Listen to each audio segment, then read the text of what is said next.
ፈተና ከበዛባችሁ ይህ ቪዲዮ ለእናንተ ነው።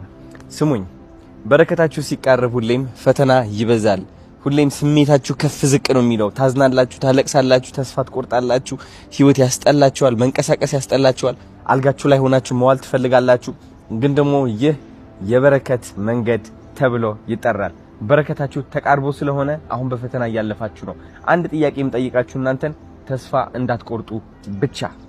እንዳትቆርጡ ብቻ ሁሌም ነገ የበለጠ ቀን እንደሚሆን በልባችሁ አውቃችሁ ተራመዱ፣ ቀና በሉ፣ ዝቅ እንዳትሉ፣ ራሳችሁ እንዳታሳፍሩ፣ ራሳችሁ እንዳትደብቁ። እግዚአብሔር ከጎናችሁ አለ። ሁሌም እወዳችኋለሁ። ባይ ዘ ዌይ ጋይስ፣ እኔ ብቻ ነኝ ይሄ ነገር የታዘብኩት፣ ግን አነጋገሬ ጸባዬ ካለባበሴ ጋር ነው ማች የሚያደርገው። ትናንትና የሚገርም ጃኬት ለብሼ ነበር። በቃ አነጋገሬ የጋንግስተር ምናምን በቃ how y'all doing what's going on ምናምን። ሱፍ ስትለብስ ደግሞ ወንድም አለ ኩራ ትላለህ ምናምን። እንደምን አላችሁ ደህና ናችሁ ወይ? እጄ ወደ ኪስ ይገባል እንደዚህ፣ ከዛ ሰዓት እንደዚህ ታያለህ ምናምን ብለህ ምናምን መራመድ ነው የታባቱ። እና ካለባበሴ ጋር ጸባዬ መቀየር ጀምሯል።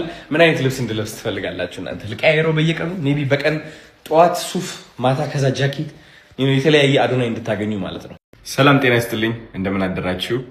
አንድ ምክር ልሰጣችሁ ፈልጌ ነው። ውድቀት የሚባል ነገር የለም እዚህ ዓለም ላይ። ትልቁ ውድቀት ራስን መጠራጠር ነው። ትልቁ ውድቀት ራስን ዝቅ ማድረግ ነው። አይገባኝም ብለህ ማመን ነው። ማሸነፍ አልችልም ብለህ ራስን በየቀኑ መንገር ነው። ውድቀት እሱ ነው። ይህ ዓለማዊ ውድቀት፣ ገንዘብ ማጣት፣ መደናቀፍ ውድቀት አይደለም። ውድቀት እዚህ ውስጥ ነው። ያ ውድቀት የሚፈጠረው ደግሞ በሰዎች ምክር ነው፣ በሰዎች ተረባ ነው።